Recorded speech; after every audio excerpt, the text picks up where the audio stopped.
Washington in September, as the first detailed evidence surfaced of Russia's hijacking of social media in the 2016 election, Irina V. Verzina, one of about 80 Russians working on the project in St. Petersburg, emailed a family member with some news: "We had a slight crisis here at work.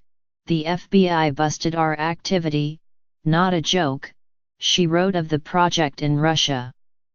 "So, I got preoccupied with covering tracks together with the colleagues." She added, "I created all these pictures and posts, and the Americans believed that it was written by their people."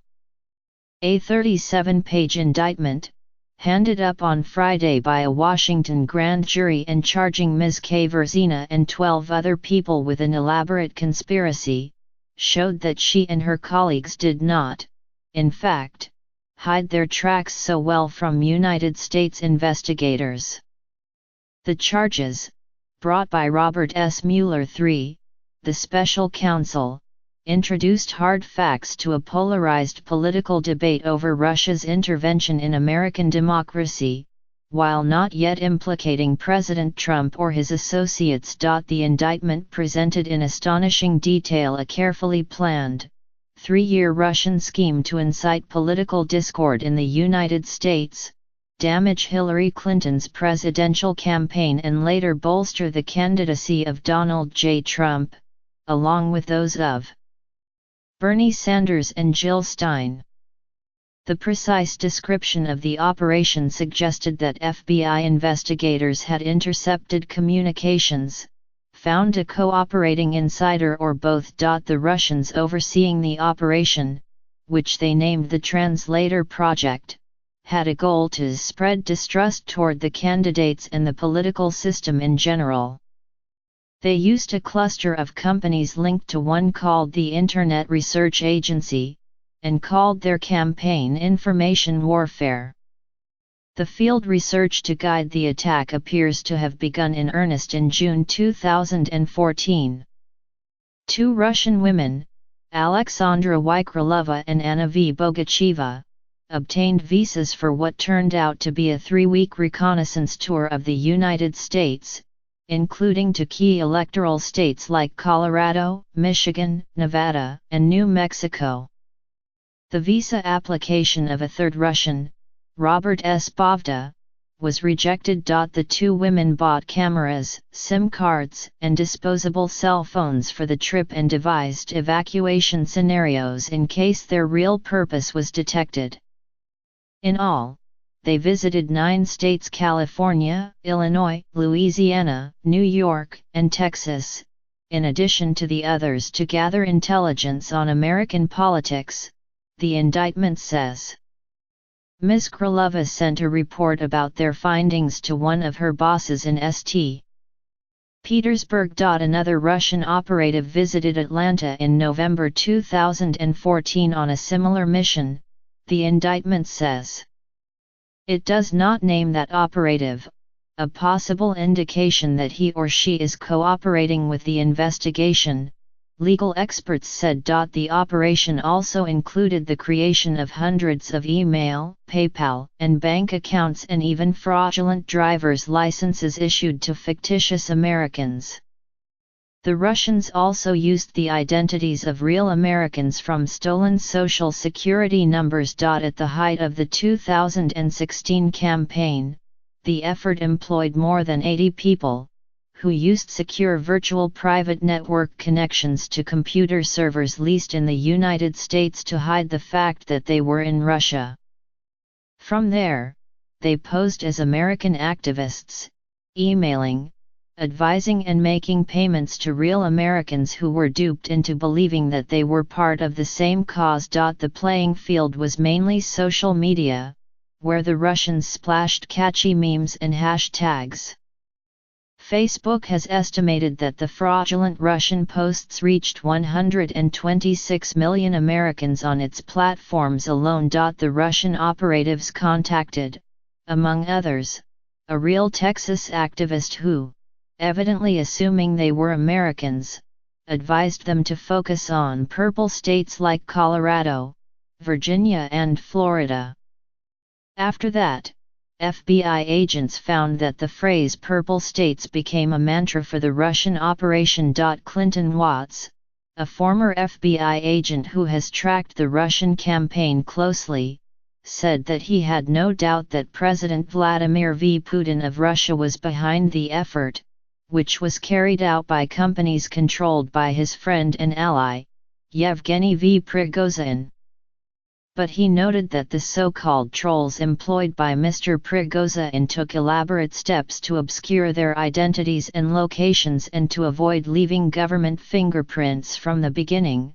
They built this so it could be plausibly denied, Mr. Watts said.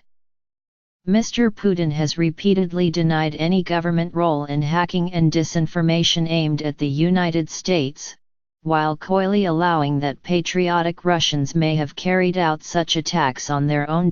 Andrew S. Weiss, a Russia specialist at the Carnegie Endowment for International Peace, called the reported origin of the effort in April 2014 crucially important. That's a little more than a month after the annexation of Crimea and the launch of Russia's covert war in eastern Ukraine, Mr. Weiss said.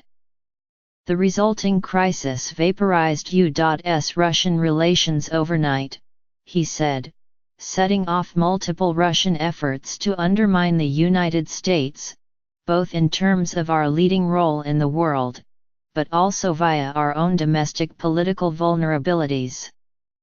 Mr. Weiss said the fact that private companies conducted the social media campaign simply made it cheaper and more difficult to trace. Mr.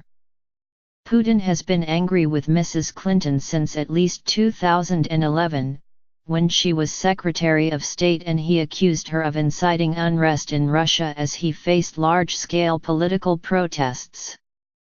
Mrs. Clinton, he said, had sent a signal to some actors in our country after elections that were condemned as fraudulent by both international and Russian observers. Mr. Mueller's indictment does not present evidence that the campaign overseen by Mr. Prigozhin was ordered by Mr. Putin. American officials have traced other elements of the Russian meddling, notably the hacking and leaking of leading Democrats' emails, to Russian intelligence agencies carrying out Mr. Putin's orders. While the indictment certainly undermines Mr. Trump's blanket assertions that the Russian interference is a political hoax, it does not accuse anyone from his campaign or any other American of knowingly aiding in the effort. By the beginning of 2016, the Russian strategy was in place, and the conspirators began their campaign to sow conflict. An internal message circulated through the Internet Research Agency telling operatives to post content online that focused on politics in the USA. Use any opportunity to criticize Hillary and the rest, except Sanders and Trump, we support them, the message read. The scope of the operation was sweeping. The Russians assumed their fake identifies to communicate with campaign volunteers for Mr. Trump and grassroots groups supporting his candidacy. They bought pro-Trump and anti-Clinton political advertisements on Facebook and other social media.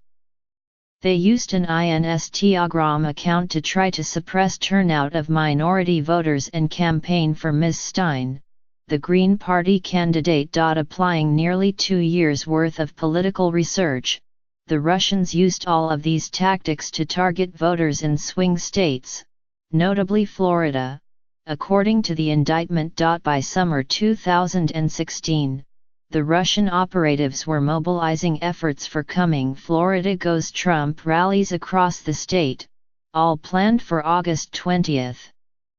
Using false identities, they contacted Trump campaign staff in Florida to offer their services.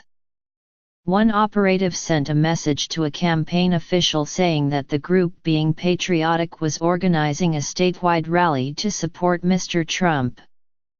You know, simple yelling on the internet is not enough, the message read, according to the indictment. There should be real action. We organized rallies in New York before. Now we're focusing on purple states such as Florida. Taking to Facebook, the Russians used the pseudonym Matskaber to advertise the rally.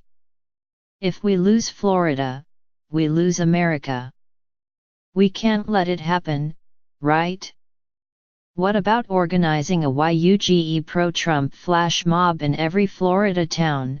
The message read, using one of Mr. Trump's favorite verbal flourishes. They reached out to local organizations to build momentum for the coming rallies and assign specific tasks. They paid one unwitting Trump supporter to build a cage on a flatbed truck that housed another person wearing a costume that portrayed Mrs. Clinton in a prison uniform. After the rallies in Florida, the group applied similar tactics to organize rallies in Pennsylvania, New York, and elsewhere.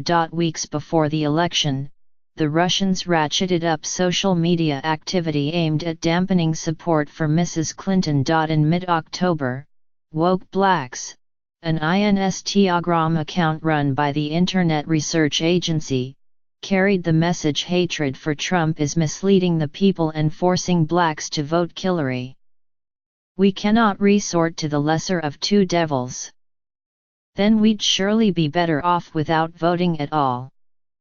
Then, just days before Americans went to the polls, another Instagram account controlled by the Russians called Blacktivist urged its followers to choose peace and vote for Ms. Stein, who was expected to siphon support from Mrs. Clinton's campaign. Trust me, the message read, it's not a wasted vote.